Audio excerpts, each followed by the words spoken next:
always starts with a house, a forgotten structure standing quiet and empty at the edge of a quiet street. But you should know, this house isn't just a house. It doesn't just hold secrets, it feeds on them.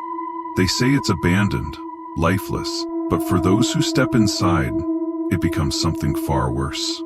Alive, watching, waiting, choosing its next victim. Tonight we'll unravel the chilling tale of Ethan, a man drawn into a web of darkness by this very house. A man who thought he could resist, who thought he could escape. But what Ethan didn't realize was that no one escapes. The house doesn't just trap you, it consumes you. And once it's inside, you can never leave. But before we dive deeper into this tale of horror, I need you to do one thing. If you love spine-chilling stories like this one, don't forget to hit that like button and subscribe to the channel. Your support helps us keep these stories alive, and believe me, with this one, you'll want to stay until the very end. And one more thing, drop a comment below if you've ever encountered something that felt off. A place, a person, a presence that seemed like it was watching you. We might just feature your story in an upcoming video. Now, turn off the lights, settle in, and prepare yourself. Because once we begin, you'll understand the truth. This house doesn't just exist, it's waiting. And as you listen, ask yourself, if it chose Ethan, couldn't it choose you too? The ladder groaned against the strain of the winding country road, its engine coughing like it might give out at any moment. Inside, the air was stifling, thick with the faint scent of oil and mildew. Ethan slouched in the passenger seat, his fingers picking at the fraying hem of his hoodie, the crimson fabric now damp with sweat. He stared out at the darkness, his reflection barely visible in the cracked window. While the silence between him and Elias was oppressive, they had driven for hours, the unspoken weight of their destination filling the space between them like a third passenger. Ethan's thoughts drifted, his mind replaying the moment Elias had entered his life like an unwanted guest. It had been at that bar, the Howland Lantern, a seedy dive on the edge of town where the lights flickered as much as the patron's faith in the world. Ethan had been nursing his fifth drink, trying to drown out the memories of an apartment too empty, a phone too silent, and a life too meaningless. Elias had appeared out of nowhere, his presence as quiet as a shadow. "You look like a man with nowhere left to go," he'd said, his voice low and measured. Ethan hadn't even looked up at first, too lost in his own misery. But there was something about Elias's tone, calm, certain, and laced with the faintest hint of pity, that forced Ethan to meet his eyes. Eyes that seemed older than the rest of him. Deeper, darker. Elias had bought him a drink and started talking. Not much, just enough to let Ethan know he understood the kind of pain that couldn't be fixed with kind words or shallow advice. And then, when the night was at its quietest, Elias had leaned in close and said something Ethan would never forget. "I know a place. They can take it all away. The pain, the loss, everything." The ladder hit a bump, jolting Ethan back to the present. He blinked, his gaze shifting to Elias, who hadn't flinched. His hands gripped the wheel with a steadiness that didn't match the car's shuddering protests. Ethan cleared his throat, breaking the silence. "How much further? Not long now?" Elias replied, his voice devoid of emotion. He didn't look at Ethan, his eyes fixed on the road ahead. The road twisted sharply, flanked by towering pines that seemed to close in as they drove deeper into the countryside. The headlights illuminated the trees in brief flashes, their gnarled branches clawing at the sky. Ethan's fingers drummed nervously against his knee. "So, this house," What's the deal with it? Elias finally glanced at him, a faint smirk curling his lips. You'll see soon enough. Not exactly comforting. Ethan looked away, his unease growing. He tried to focus on the road, on the rhythmic crunch of gravel under the tires, but his mind wouldn't let him rest. Why hadn't he agreed to this? Why had he climbed into this rust bucket of a car with a man he barely knew, heading to a place he didn't want to go? Because you had nothing left, a voice in his head reminded him. And it was right. The car's headlights flickered, casting the road into brief darkness before sputtering back to life. Ethan sat up straighter, his pulse quickening. What was that? He asked. Old car. It happens, Elias replied, his tone unconcerned. But then it happened again, the lights dimming and brightening, as if the car was struggling against an unseen force. The engine's hum wavered, a deep, guttural sound that made Ethan's stomach twist. Suddenly, Elias slammed on the brakes. The Lada screeched to a halt, throwing Ethan forward against his seatbelt. Jesus! Ethan gasped, clutching his chest. What the hell was that? Elias didn't answer. He was staring straight ahead, his face pale, his jaw tight. Ethan followed his gaze, his breath catching in his throat. There, in the middle of the road, stood a figure. Its outline was barely visible in the dim light, but it was unmistakably human. A woman, maybe. She was tall and thin, her arms hanging unnaturally at her sides. Her head tilted slightly, as if she were studying the car. Do you see that? Ethan whispered.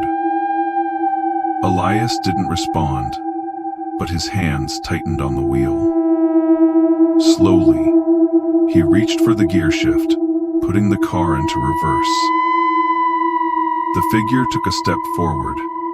Ethan's breath hitched.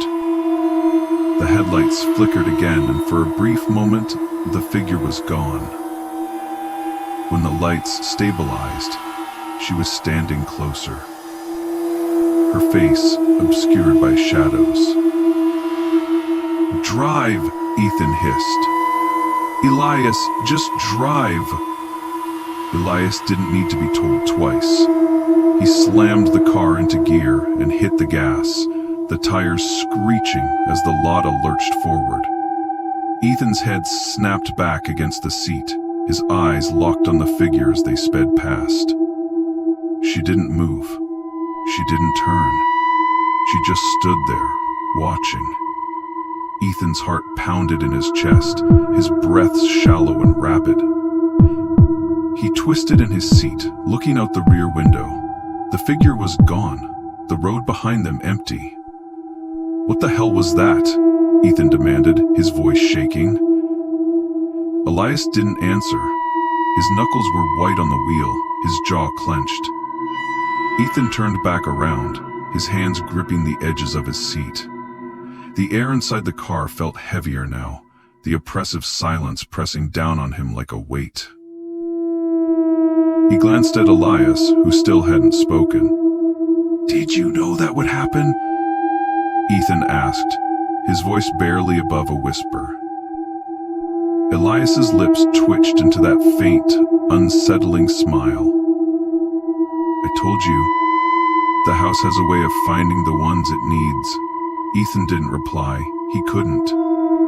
He just stared ahead, the looming darkness swallowing the road as the Lada pushed onward toward whatever nightmare waited them. The Lada rattled to a stop, its engine groaning before sputtering into silence. Ethan sat frozen, his knuckles white as they gripped the edges of his seat. He stared out at the house that loomed before him. If it could even be called a house. It sat at the end of Pelican Drive, like a dying beast. Its warped wood and sagging roof barely held together by years of neglect. The windows were dark, opaque with grime, but they seemed to stare back at him, judging, waiting. A crooked chimney rose from one side, belching smoke into the moonlit sky, but the air was still.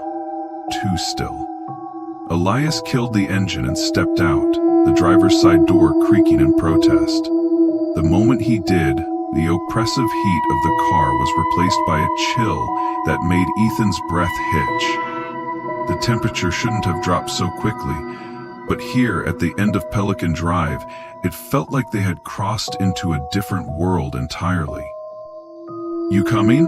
Elias asked, his voice sharp, jolting Ethan from his thoughts. Ethan hesitated, his hand hovering over the door handle. The memory of the figure in the road was fresh in his mind. Its stillness, its silence, the way it seemed to watch them even as they drove away.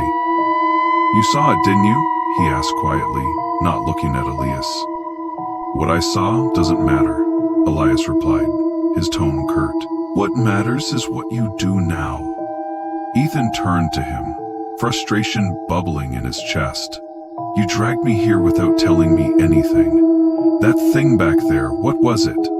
Elias leaned against the car, lighting a cigarette with steady hands. The orange glow illuminated his face, casting deep shadows over his sunken cheeks. He exhaled slowly, the smoke curling upward. "It's part of the house," he said simply. "The house doesn't like to be ignored."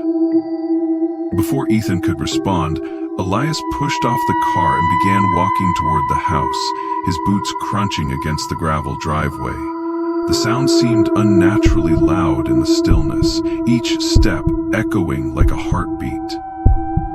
Ethan sat there for a moment longer, his stomach churning, before reluctantly following.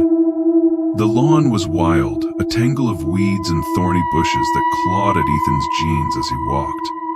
The air smelled of decay, wet earth, rotting wood, and something sharper, metallic. The closer he got to the house, the stronger the scent became, making his head spin. Elias stopped at the bottom of the porch steps, his gaze fixed on the door. "This is it," he said quietly, more to himself than to Ethan. Ethan stared up at the house, his chest tightening. The windows seemed darker now, their surfaces rippling like liquid in the moonlight. He swore he saw movement inside, shadows shifting just out of sight.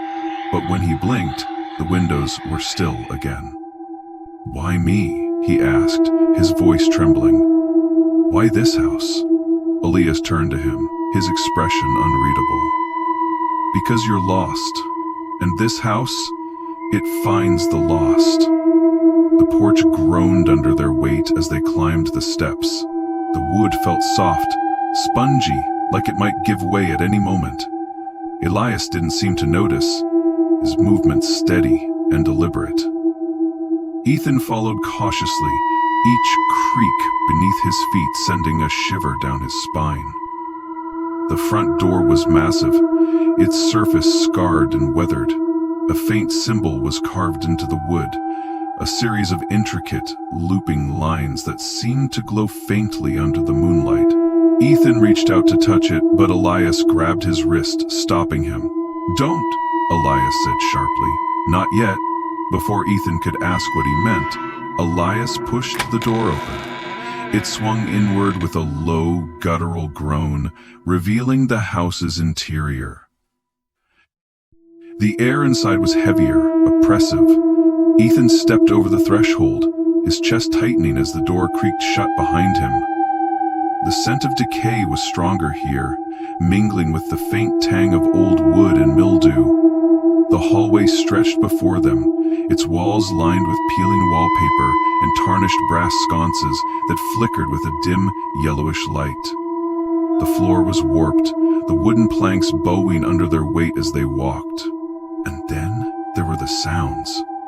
Faint whispers drifted through the air, too soft to make out, but too persistent to ignore. They seemed to come from everywhere and nowhere, echoing off the walls like distant voices carried on the wind.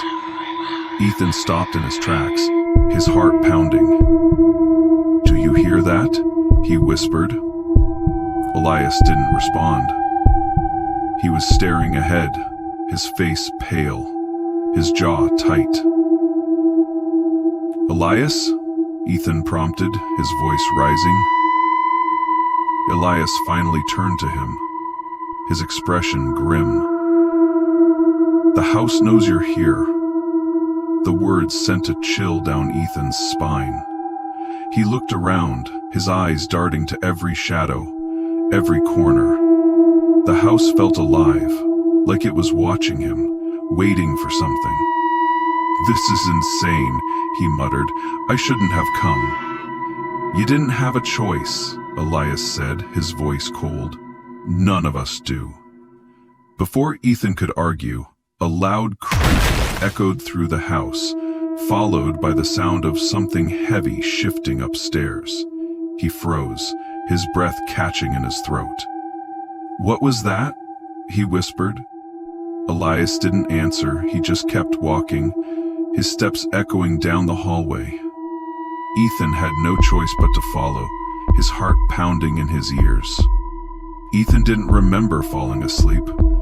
One moment he was pacing the dimly lit hallway of the house, the whispers clawing at the edges of his sanity. The next he was awake in the same hallway, the faint light of dawn filtering through the grime-covered windows. The air was thick with an oppressive stillness that made his skin crawl. Elias was already waiting for him in the kitchen. The table was old, its surface gouged and scarred with years of use, or something more sinister. Ethan Elias sat at the head, his fingers drumming against the wood, a mug of black coffee steaming in front of him. "You slept." Ethan pulled out a chair. The legs scraping loudly against the floor.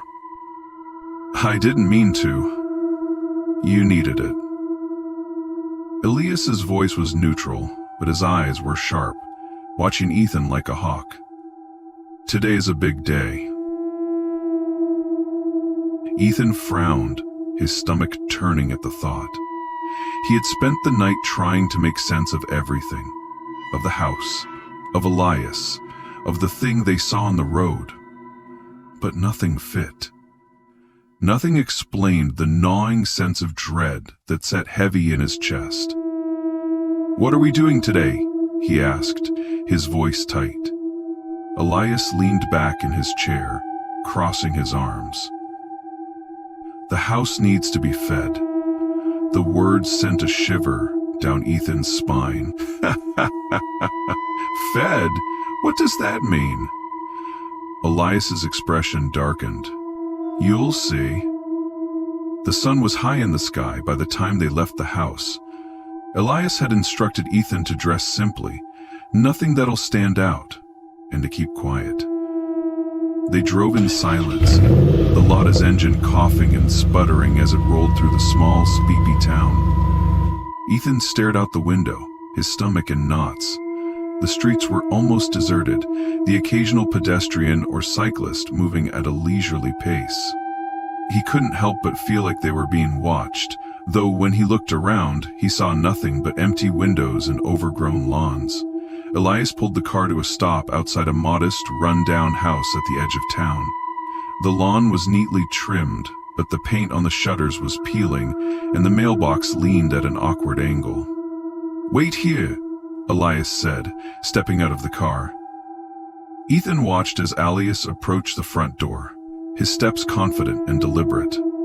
He knocked once, then twice, before the door creaked open. A woman stood there, her face lined with years of worry. She wore a faded floral dress and a tired smile, the kind that spoke of long days and lonely nights. Elias spoke to her in hushed tones, his voice low and soothing. Ethan couldn't hear what he was saying, but whatever it was, the woman nodded and stepped aside, letting him in. Minutes passed, then 10. Ethan's anxiety grew with each passing second. He tapped his fingers against the dashboard, his mind racing with possibilities. When Elias finally emerged, the woman was with him. She clutched a small purse in one hand and a faded coat in the other, her smile hesitant but genuine. Elias opened the passenger door, Move to the back, he said to Ethan. Ethan hesitated, his instincts screaming at him to run, but Elias's gaze was unyielding, and Ethan found himself sliding into the back seat without protest. The woman climbed in, her movement slow and deliberate. "This is Mary," Elias said as he started the car. "She's going to help us." Mary glanced back at Ethan, her smile warm but uncertain. "It's, nice to meet you," she said softly. Ethan forced a nod, his throat too dry to respond. The drive back to the house was agonizing. Mary chatted with Elias, her voice light and pleasant, but Ethan couldn't focus on the words. All he could think about was the way Elias had described the house earlier, that it needed to be fed. What did that mean for Mary? By the time they reached the house, the sun was dipping below the horizon, casting long shadows across the overgrown lawn. Elias parked the car and stepped out, motioning for Mary to follow. "Wait here," he said to Ethan. Ethan watched as the two of them approached the house. Mary hesitated at the threshold, her gaze lingering on the door. For a moment, Ethan thought she might turn back, but Elias said something to her, something that made her smile, and she stepped inside. The door closed behind them, leaving Ethan alone in the car. The minutes dragged on, each one stretching into eternity. Ethan's nerves were frayed, his thoughts spiraling into dark, terrible places. He wanted to get out, to run, to leave this cursed place and never look back, but he couldn't. Finally, the door opened. Elias stepped out alone, his face calm and composed. "It's done," he said, his voice devoid of emotion. Ethan stared at him, his heart pounding. "What did you do to her?" Elias didn't answer. He simply climbed into the car, started the engine, and began to drive. "What did you do to her?" Ethan repeated, louder this time. Elias glanced at him in the rearview mirror, his eyes cold and unyielding. "What the house needed." The words hit Ethan like a punch to the gut. He turned to look back at the house, its dark windows staring back at him like empty eyes. The whispers had grown louder now, filling his head with their haunting melody. The attic smelled of mold, and something far worse. A pungent metallic tang that stung Ethan's nostrils and made his stomach churn. Shadows clung to the slanted walls, alive in the flickering glow of candles arranged in a precise, unnerving pattern. Elias stood at the center of it all, a calm figure in a storm of chaos. He was arranging symbols drawn in chalk on the floor, each one in intricate design that seemed to twist and writhe, when Ethan stared too long. "You're late," Elias said without looking up. Ethan hesitated at the attic's threshold, his legs refusing to carry him farther. I didn't know we were starting already." Elias straightened and turned to him, his expression unreadable. "The house doesn't wait, Ethan. Neither can we." The flickering candlelight threw Elias's face into sharp relief, accentuating the deep lines and hollows. He looked older than before, more worn, as though the house was draining him. "What is this?" Ethan asked, his voice draining of the sigil at the center of the chalk markings. It pulsed faintly, its edges glowing an unnatural crimson. "This is how we keep the house satisfied. Without it, well, you've seen what happens when the house isn't fed." Ethan's throat tightened as memories of Mary surfaced. He hadn't dared ask what had become of her, but deep down, he knew. The whispers had told him. "This isn't right," he said, his voice trembling. "We can't just keep—" Elias cut him off with a sharp look. "Do you think I want this, Ethan? Do you think I chose this?" His voice softened, but the edge of desperation remained. "The house isn't a place. It's a force. A hunger. If we don't feed it, it'll take what it wants. And more." Ethan swallowed hard, his hands trembling at his sides. There has to be another way. There isn't. Elias stepped closer, his gaze piercing. "You'll understand soon enough." The ritual began with a single cut. Elias handed Ethan a knife, its blade worn but wickedly sharp. The weight of it felt wrong in his hand, as though it carried a burden far heavier than its size suggested. "What am I supposed to do with this?" Ethan asked, his voice barely steady. Elias motioned to the sigil. "Your blood will seal the pact." "No," Ethan said, shaking his head.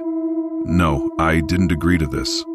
You didn't need to—" Elias's tone was calm, almost soothing. "The house chose you. You think it was an accident that I found you, that I brought you here?" The realization hit Ethan like a blow. You've been planning this, not me," Elias said simply. "The house."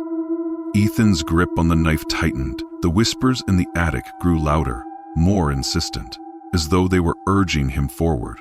His heart pounded in his chest, every instinct screaming at him to run, to leave this place and never look back.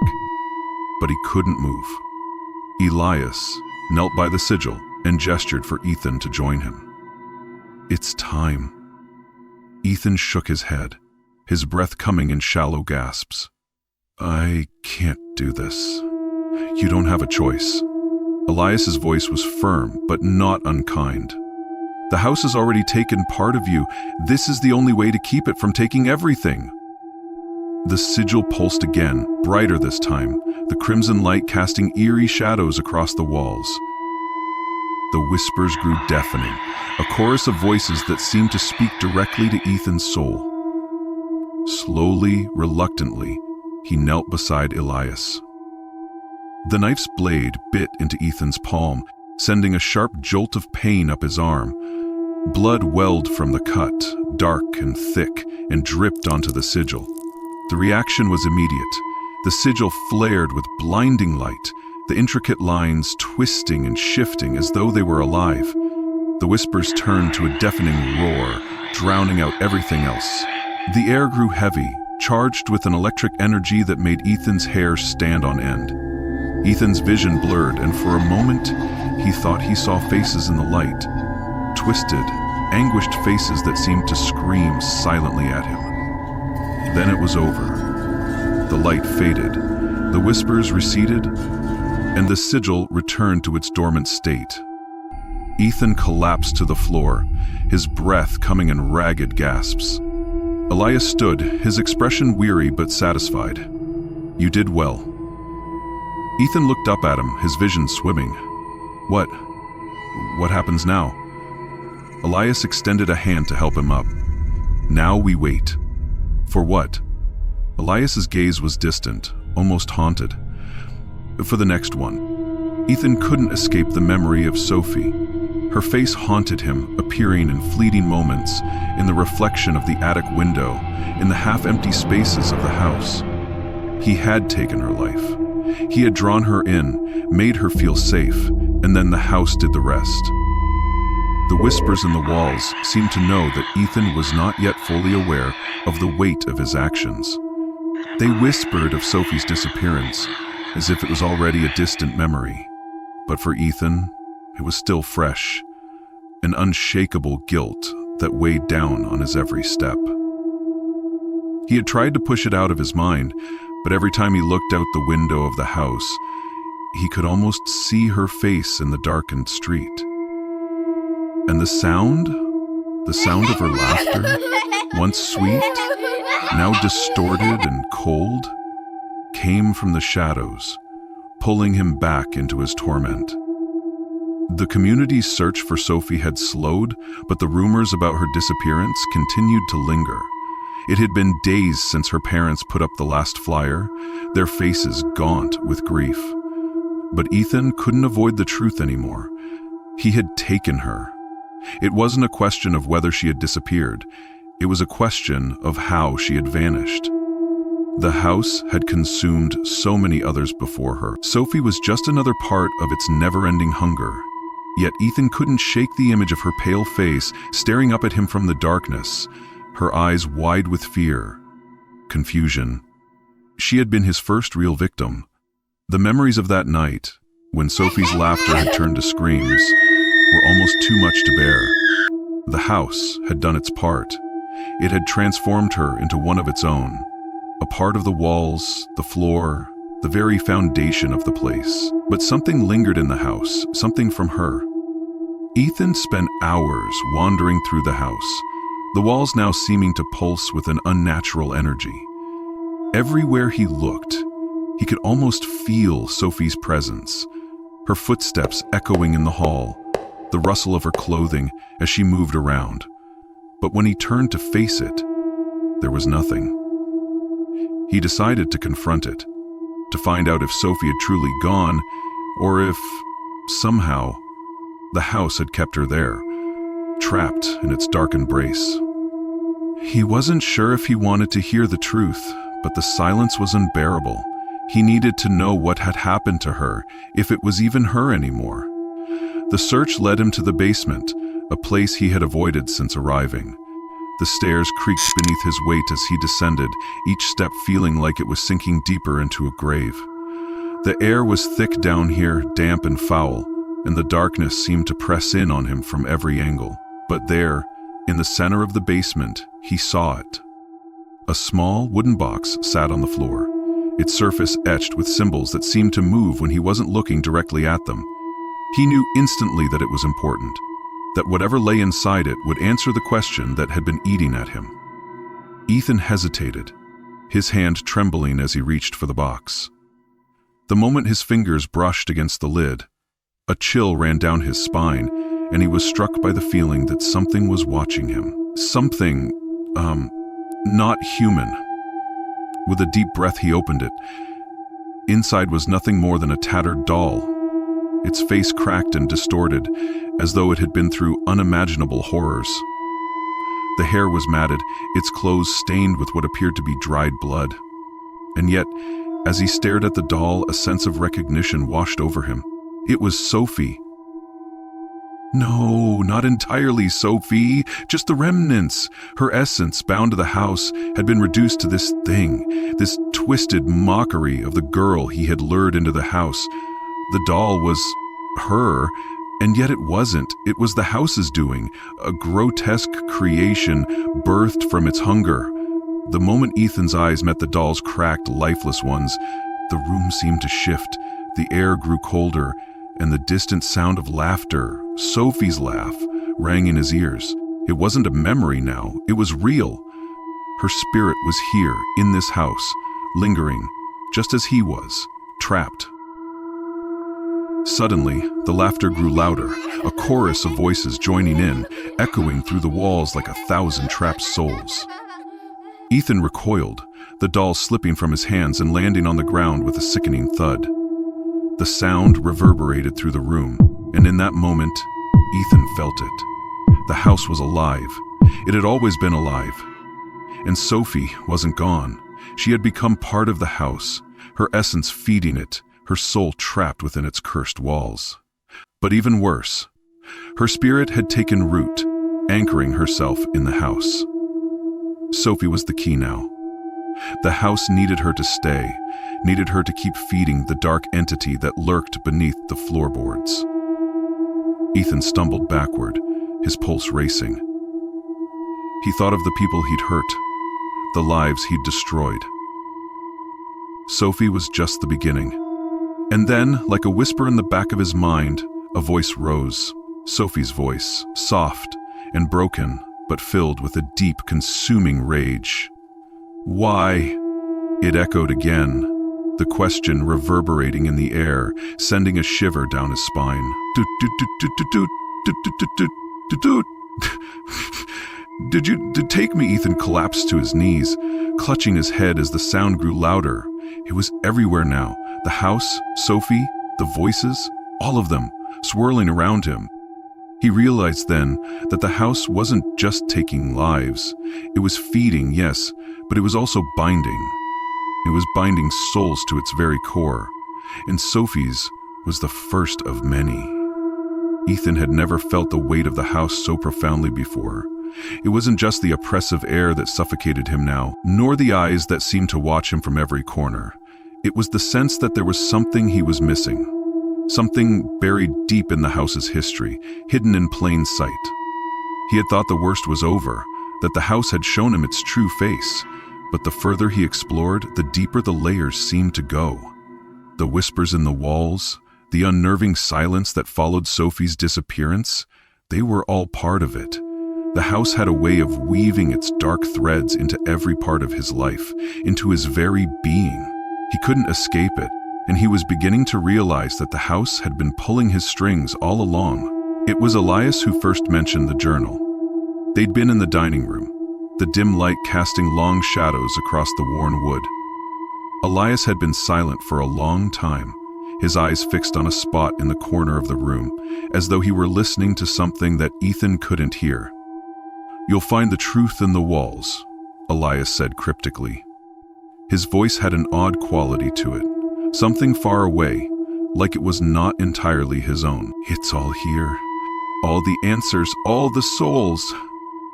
Ethan had been so caught up in the unfolding nightmare that he hadn't given it much thought. But now, with the weight of Sophie's disappearance heavy on his chest, he found himself searching for something, anything, that would explain the house, its cursed inhabitants, and, most importantly, his role in the cycle. The discovery came by accident. Ethan had been rifling through old books in the study, half-heartedly searching for anything that might explain the house's origins. The books were heavy with dust, their pages yellowed with age. It felt like everything in the house had been forgotten for a reason. As he reached for one particularly thick volume, a cold gust of air swept through the room, causing the book to fall open on its own. The pages fluttered, and Ethan's eyes landed on a page scrawled with frantic handwriting. His heart skipped a beat. The journal belonged to Celeste Marrow, the house's first victim, or rather, its first keeper. Her words were rushed, a jumble of incoherent thoughts that seemed to spill out onto the page like an uncontrollable stream of consciousness. "The house is awake. It calls to me. I hear it every night. The whispering. The promises. It says it will never leave me, that it will never let me go. It has taken my soul, and I am no longer free. It demands more." The writing was erratic, the ink blotting in places, as if Celeste had been writing through tears. But as Ethan turned the pages, he could see the change. The earlier entries were filled with fear, but as the days wore on, the tone became more resolute, as if Celeste had embraced the house. The rituals grew more complex, more demanding, and the sacrifices, the harvests, became more frequent. Ethan read on, his stomach turning as the words twisted darker. Celeste had begun to mark the dates, the ritual cycles. There were references to people she had lured into the house, people who had never left. The house took them all, but it wasn't just about blood.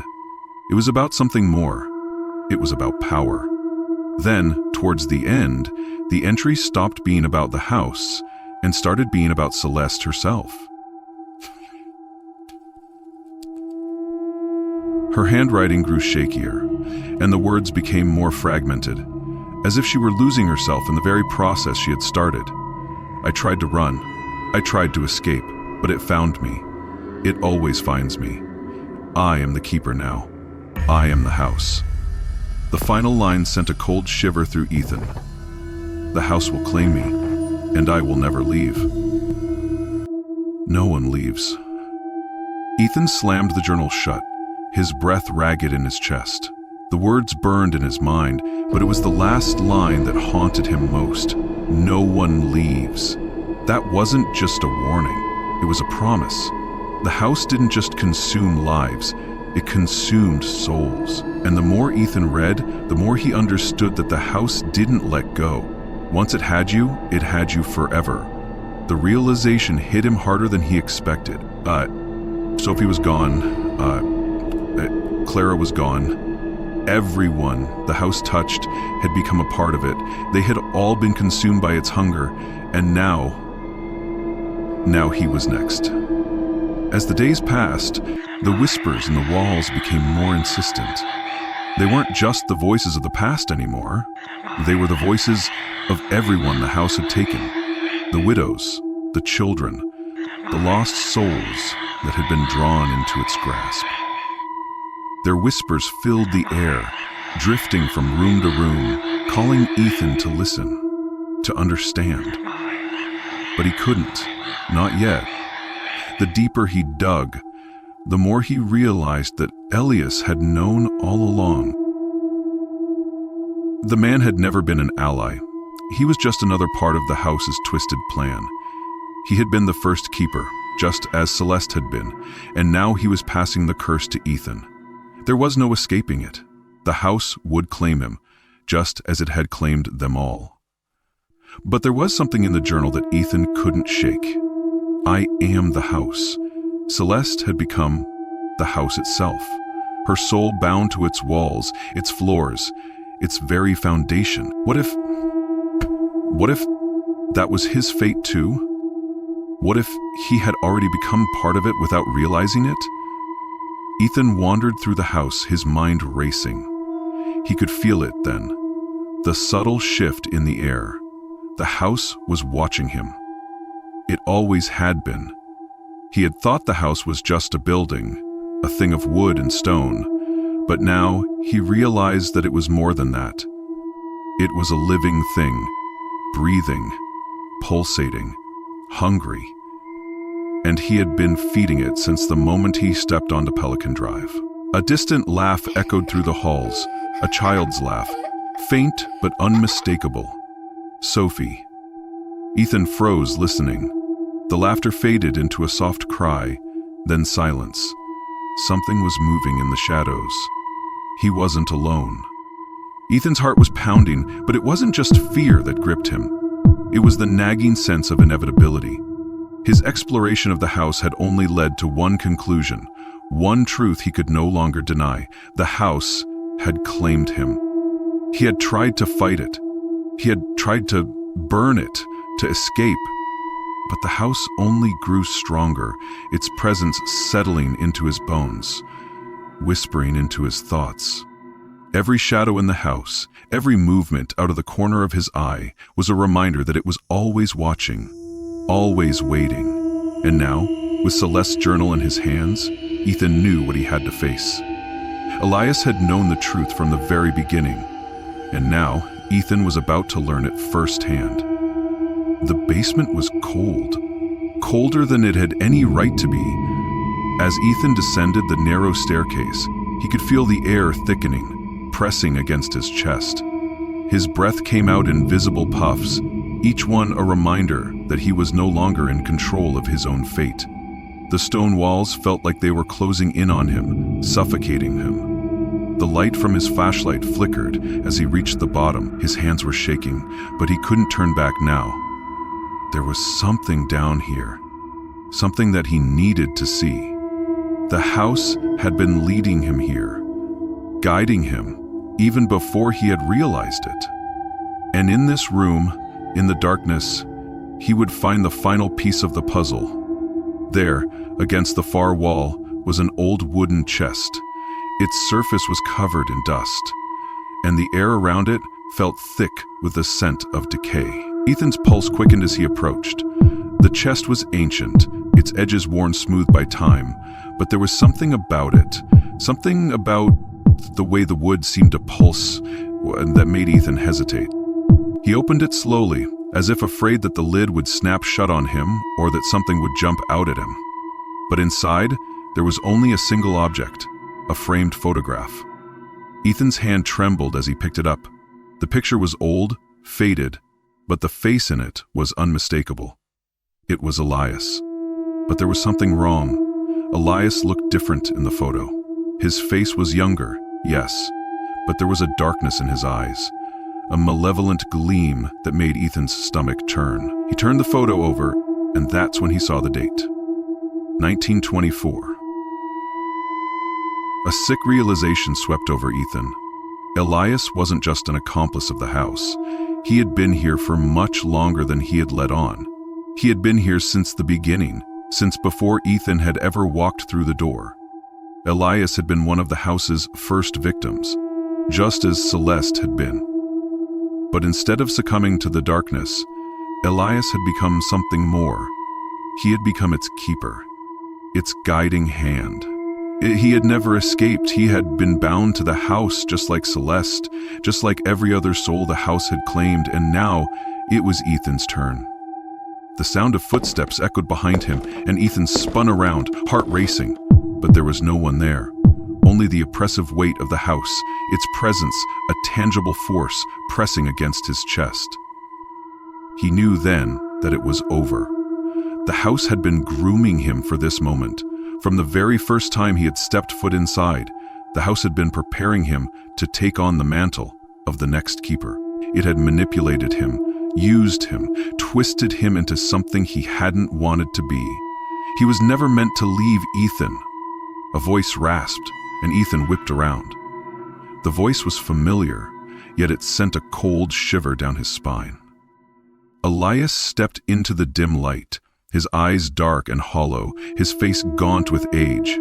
He looked exactly like the man in the photo, but there was something else now. Something empty, something lost. He had become a part of the house, just like Celeste.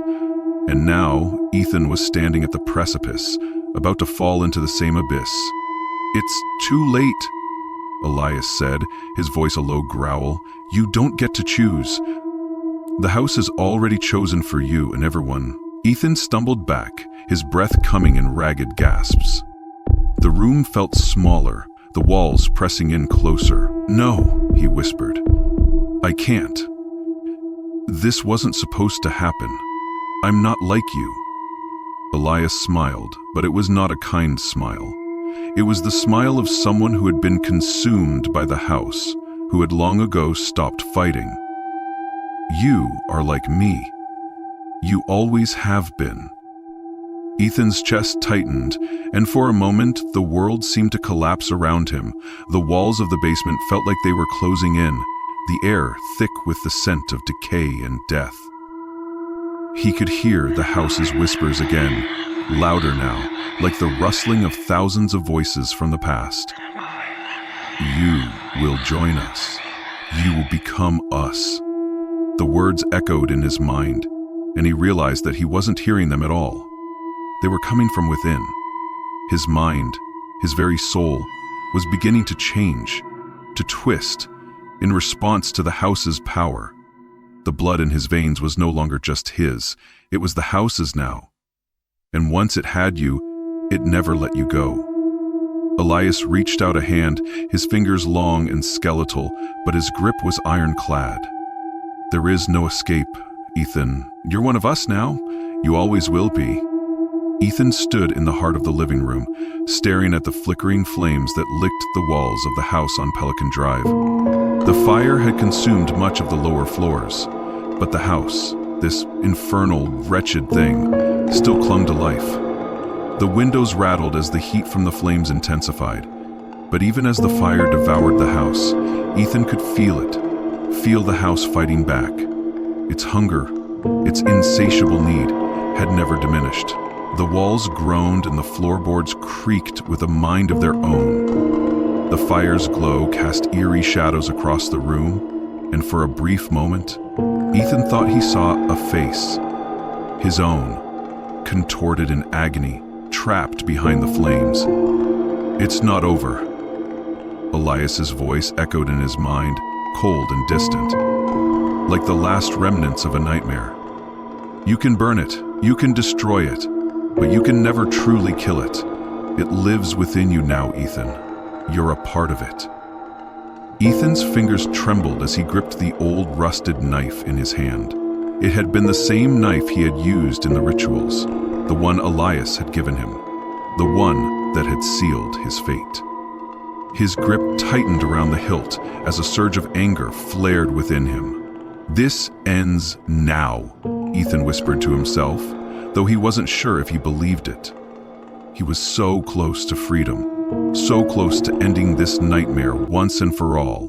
Yet deep down, a part of him knew that escaping the house's grasp was impossible. It had already woven itself into his soul, and as much as he tried to fight it, he was already bound to it. The flames roared louder, as if protesting the destruction, and Ethan stepped back, his mind clouded with confusion and desperation. He had tried everything. Tried to burn the house, tried to leave, tried to escape. But each time, the house always found a way to pull him back in. Its power was absolute. Its curse was eternal. And that's when it happened.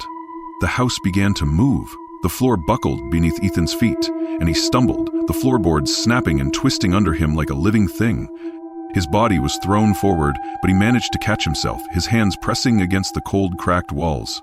A deafening crack split the air, and the walls seemed to pulse with an unnatural energy, as if the house itself was screaming in agony. "You can't escape." But the voice, soft yet omnipresent, filled his ears, the words echoing in his mind. Ethan's vision blurred as the flames around him grew brighter, the heat nearly unbearable. He could feel the house's grip tightening, pulling at his very essence.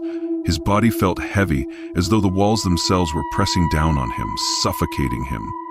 The air was thick, charged with an unnatural energy that made the hairs on his neck stand on end. The house had always been alive, but now it was more than that.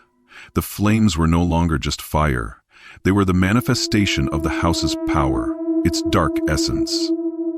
Ethan was no longer just fighting for his life. He was fighting for his soul. And it was too late. Suddenly, the fire seemed to stop, as if time itself had paused. The flames froze mid-air, the crackling sound suspended in the silence. Ethan looked around, his breath catching in his throat. He had never seen the house like this.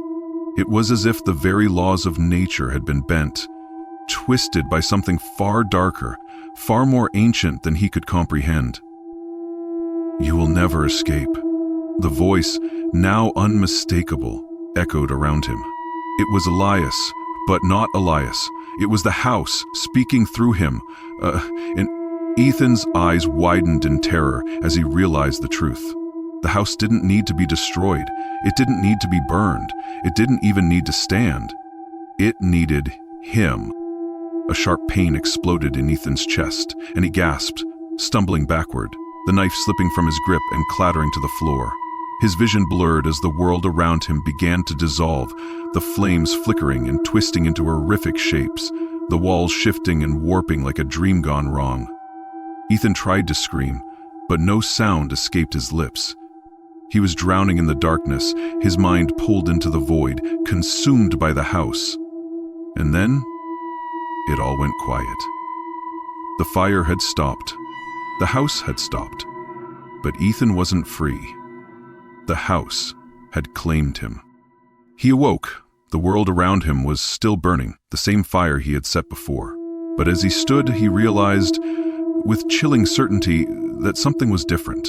The house was gone, yes, but the emptiness, the darkness, was still there, pressing against him from all sides. He could feel it crawling under his skin, spreading through his veins. You could never escape the voice. Elias's voice was inside his head now. And it was only the beginning. Clara had been watching for days. From her window, across the street, she could see the house on Pelican Drive. The crumbling structure that seemed to warp and bend with every glance, like something not entirely human. The house had always been there, a looming, decaying presence at the end of the street, but it had never bothered her before.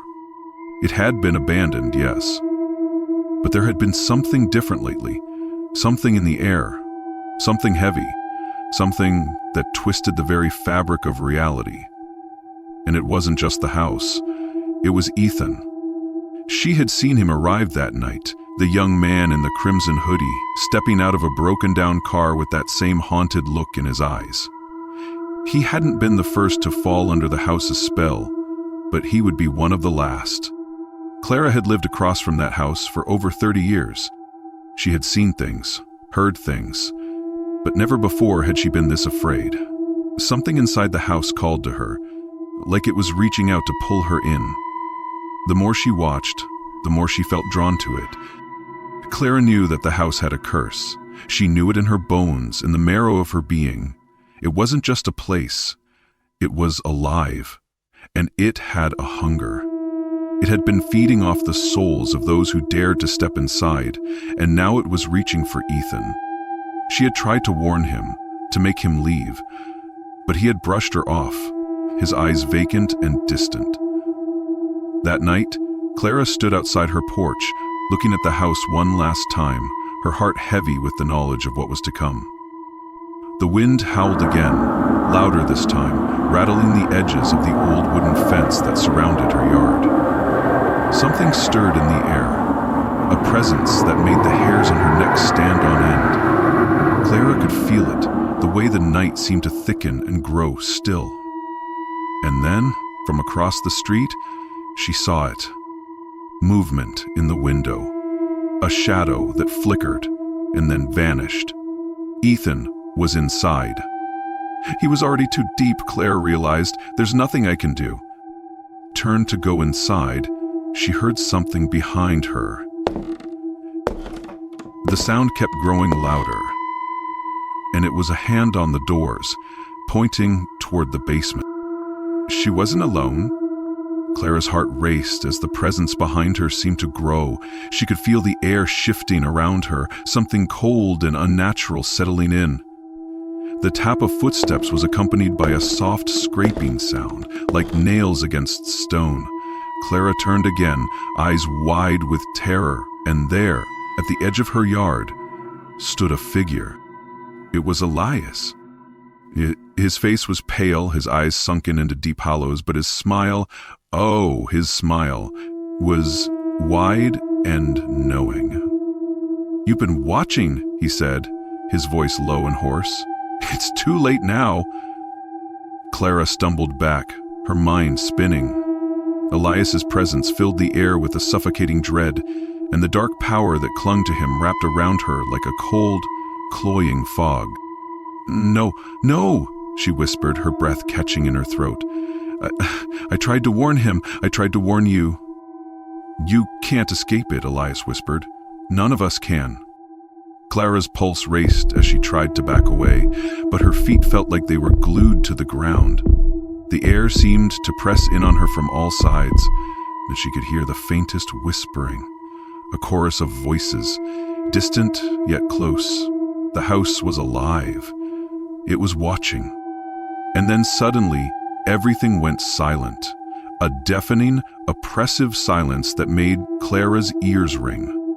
A thick fog rolled in, swirling from the edges of the yard.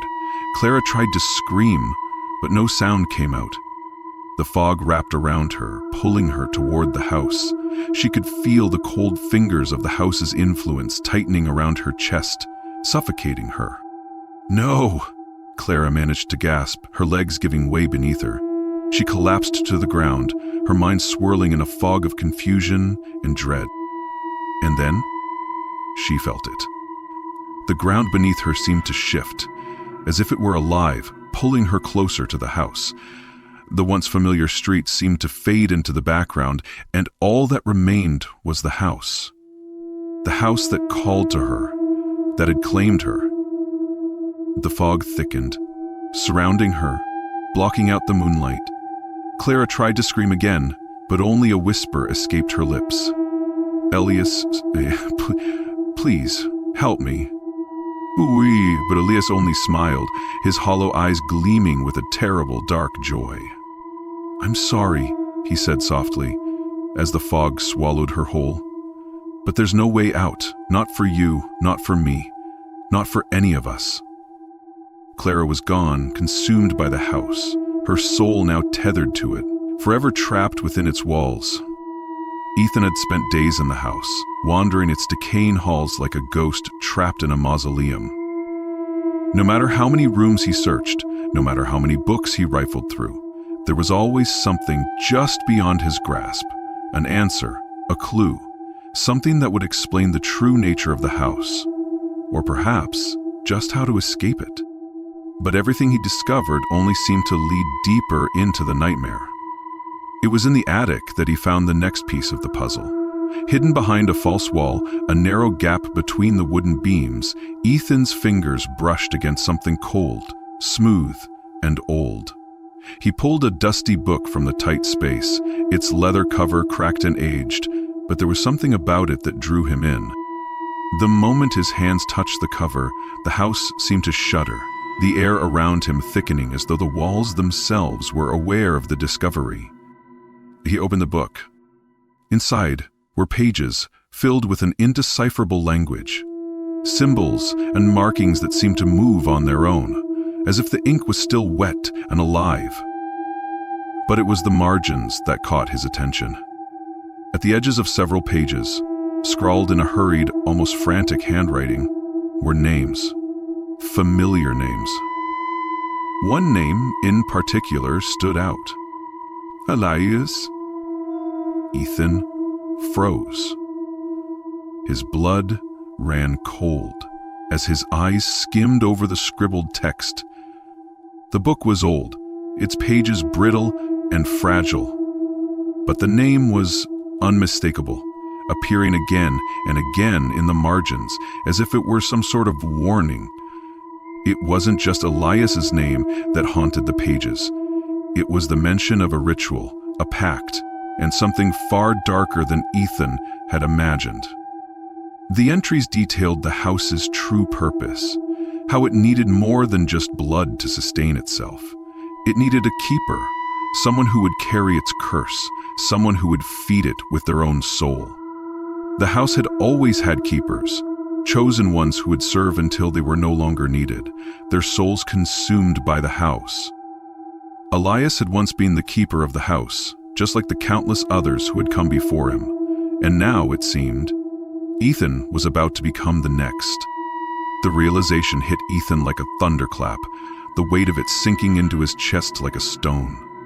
He was no longer just a victim of the house. He had become part of it. The lines in the book grew clearer, and the more he read, the more he understood. The house was not just a place of death. It was a vessel for something far more ancient and terrifying. The rituals, the sacrifices, they weren't just to feed the house. They were to keep it alive. Elias's name had appeared so many times that it was impossible to ignore. Elias had been here for far longer than Ethan had ever realized, his name written in the same frantic script, a part of this endless cycle. The book spoke of how the house's keepers were chosen, how they were marked by the house, and how they could never leave once they had been claimed. It always chooses you sounds like Mamie, but I'm gonna point out I'm really enjoying this. It's like something from, something from an unimportant manuscript I can't read, but you didn't need to sign up. The house chooses you. And now it had chosen him. Ethan's hands trembled as he turned the pages faster, his heart pounding in his chest. The book seemed to come alive in his hands, each word seeming to crawl off the page, scratching at his mind. The final entries were the most chilling, written in a shaky, almost illegible script, as if the writer had been in a state of terror. I tried to run, but it found me, the last entry read. I thought I could escape, but the house always gets what it wants, and now it wants him. Ethan's mind raced, a flood of thoughts and emotions crashing together. The house had been calling to him, choosing him for something far worse than he could ever have imagined. And Elias? Elias had known this all along. The truth was, Ethan wasn't just a new visitor to the house. He was the next keeper, and there was no escape. His heart sank as the realization dawned on him. The house wasn't just a physical structure. It was a living thing, a dark entity that fed on souls and demanded obedience. The book had shown him what he needed to know, and now it was clear. There was only one way for the house to let him go. He had to become its servant. He had to feed it with his soul. But Ethan couldn't do it, not after everything, not after seeing what it had done to Sophie, what it had done to Clara, what it had done to all the others before him. He couldn't let it happen. He had to find a way out. The whispers in the walls grew louder, the house groaning as if in response to his thoughts. The book seemed to pulse with an unnatural energy, and as Ethan glanced down at the pages, he noticed something horrifying. The name Ethan was now written in the margins. The house had already claimed him. The walls of the attic seemed to close in around him, the air growing thick and oppressive. The floorboards creaked beneath his feet as if something was moving beneath them. And then, with a sudden rush of air, the attic door slammed shut behind him, trapping him inside. The house wasn't finished with him yet. Ethan's heart pounded in his chest, the weight of what he had just uncovered threatening to crush him. He had been a fool to think he could simply escape the house by burning it. The house wasn't just a structure. It was alive, a living entity with desires far darker than anything Ethan could have imagined. The realization hit him like a hammer. The blood in his veins no longer belonged to him. It belonged to the house. After finding the journal, with Elias's name repeatedly scrawled on the pages, Ethan had been desperate to uncover any clue that might show him a way out. But as he read more about the house's history, the truth became undeniably clear. The house's keepers were never meant to escape. They were chosen, bound, marked by the house, and there was only one way for them to leave. The only way out was through submission. The thought sent a shiver down his spine. But the more Ethan looked around, the more he understood. The house's power was already inside him. It had been feeding on him for days, maybe even weeks. And now, there was no turning back. Ethan began to feel it, the change.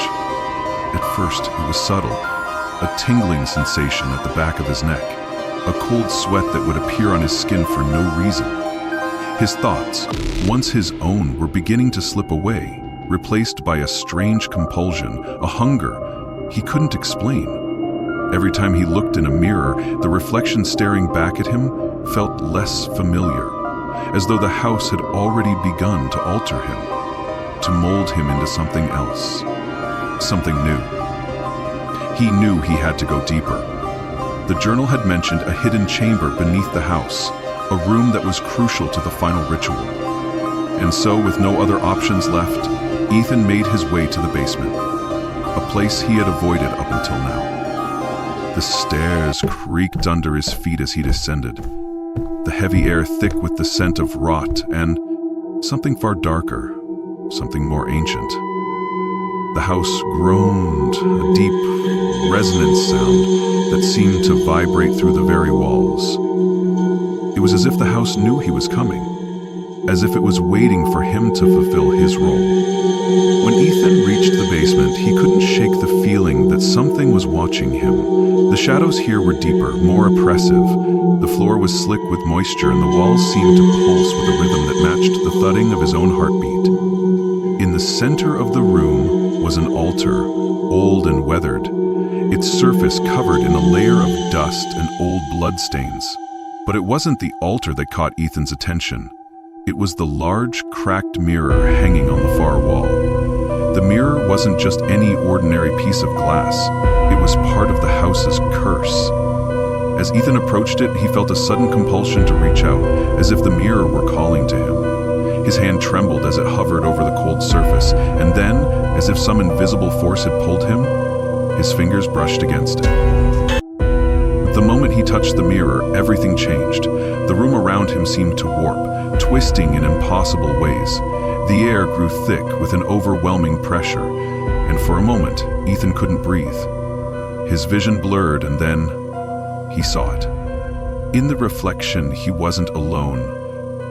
Behind him stood Elias, his face twisted in a knowing, almost predatory smile. His eyes were cold, devoid of humanity. But what was even more disturbing was the reflection of Ethan.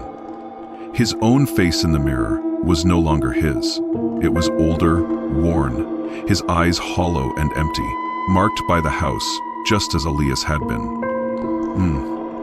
Elias stepped forward, his smile widening as he reached out, placing a cold, spectral hand on Ethan's shoulder.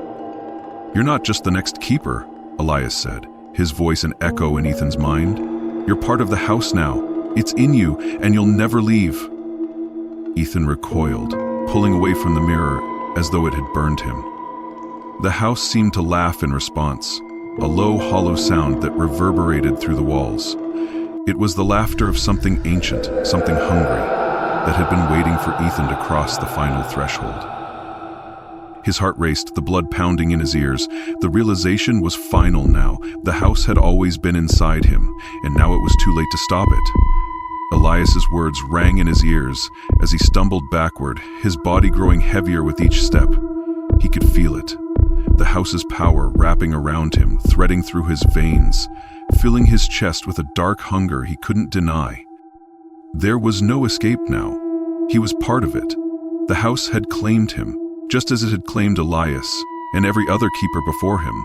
And soon, Ethan would be the one feeding it with the souls of the lost and damned. The basement door slammed shut behind him, the sound so deafening it echoed throughout the house. Ethan's breath came in ragged gasps, his pulse hammering in his throat as the house closed in on him. He was trapped in this hellish cycle, bound to the house, bound to its hunger. Ethan awoke to the chilling sensation of being watched.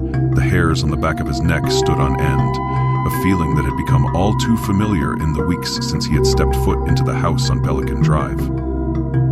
But this time, something was different. The house was quiet, too quiet. But a lingering presence filled the air. He felt a tightening in his chest, a pressure that seemed to be coming from all directions. Then he heard it. A laugh, a soft, almost innocent laugh, like the sound of a child playing in the distance. But it was no child. Ethan knew that. The laughter, so haunting and full of despair, came from behind him, a cold shiver of recognition crawling down his spine. He turned slowly, but there was nothing there. Only shadows, stretching and shifting in the corners of the room. Yet the sound continued, faint but persistent. It grew louder, more distinct, until it was no longer a laugh. It was a voice, and it was speaking his name.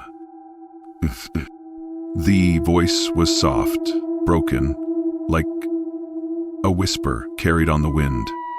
But the tone, the sorrow in it, was unmistakable. He spun around, his breath shallow, his pulse racing. Standing before him, just a few feet away, was a pale figure. A young girl, no older than 12, her hair tangled and unkempt, her clothes torn and stained with something dark. Her face was pale as death, eyes wide and hollow, staring at Ethan with an unsettling mixture of innocence and sorrow. Sophie. The girl who had been lost to the house, the child who had been taken for its dark ritual. Her ghostly form shimmered in and out of focus, flickering like a candle in the wind, her presence both unsettling and familiar. The girl who had been lost to the house, the girl who had been taken from the club in the wind. "Why?" she whispered again, her voice breaking. "Why did you take me?" Ethan stepped back, his hands trembling. His mind raced, spinning with guilt, dread, and confusion. He had taken Sophie. She had been part of the house's twisted harvest, and he had helped. No, he had allowed it to happen. And now, here she was, standing before him, her ghost a constant reminder of his sins. Her hollow eyes locked onto his, and for a moment, Ethan could feel the weight of every life the house had taken, every soul it had consumed over the years. He could feel their gaze, their judgment, pressing down on him, suffocating him. Sophie's form flickered again, her face twisted in sorrow. "You didn't save me, you let them take me." Her voice cracked as she stepped closer, her spectral fingers reaching out toward him, her presence growing colder. "I tried," Ethan whispered, his voice hoarse. "I tried to stop it." But Sophie didn't answer. Instead, her eyes darkened, and the air around Ethan grew even colder, as though the house itself was tightening its grip on him. The shadows seemed to stretch longer, reaching for him, pulling at him like invisible hands. He could hear the soft rustling of the other. Lost souls, their whispers now joining Sophie's, faint, mournful, a chorus of voices that seemed to come from everywhere at once.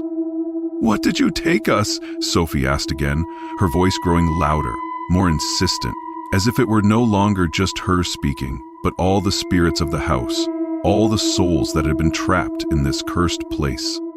Ethan shook his head, trying to block out the voices, the guilt, the weight of his actions.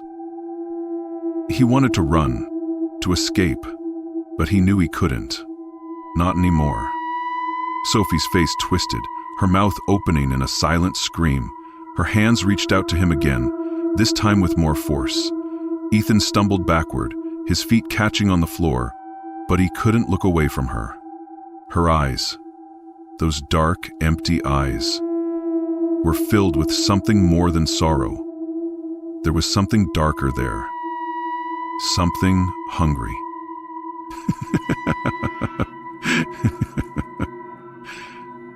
"Sophie," Ethan whispered, his voice breaking. "I'm sorry. I didn't know what I was doing." But the words were empty. The house had made sure of that. There was no redemption, no escape from the horror Ethan had unleashed. The house didn't want his apologies. It wanted his soul. And Sophie, in her torment, was merely a reminder of the unending cycle. The ghostly figure of Sophie stepped closer, her form flickering, her pale hand reaching for his face. Her touch, cold as ice, sent a shock through his body. And as her fingers brushed against his skin, Ethan felt the pulse of the house deep within him. It was inside him, pulling him toward the darkness, toward the same fate that had claimed Sophie, toward the same fate that would claim him. In that moment, Ethan understood the truth. The house had always been here, always waiting, and it was never going to let him go. Sophie wasn't here to seek vengeance for herself. She was the key, the tether that would bind Ethan to the house forever. Her spirit had been bound to him, just as his soul was now bound to the house. And Sophie, she was waiting for him to become the next keeper. And so the cycle continues. Ethan's story ends here, but the house remains, watching, waiting, perhaps even listening to this very tale as it chooses its next victim. Could it be you? If you've enjoyed this chilling journey into the darkness, please take a moment to like this video. It helps us reach more brave souls like you. And don't forget to subscribe to our channel for more terrifying tales that will keep you awake at night. Have a story of your own? A strange encounter, a place you'll never forget? Share it in the comments below. Your story might just be the next one we bring to life. Until next time, keep your lights on and your doors locked, because you never know what might be watching from the shadows. Thanks for watching, and we'll see you in the next story.